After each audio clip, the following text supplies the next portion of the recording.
For the way you are, it is not by our power.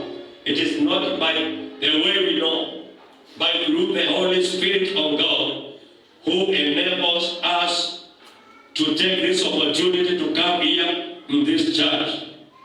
Praise the name of the Lord. This year I want to work with the children, those who have a vision and those who have a weapon. The people who God can use them like a vessel. God can use you. You are supposed to walk like a vessel of the Lord.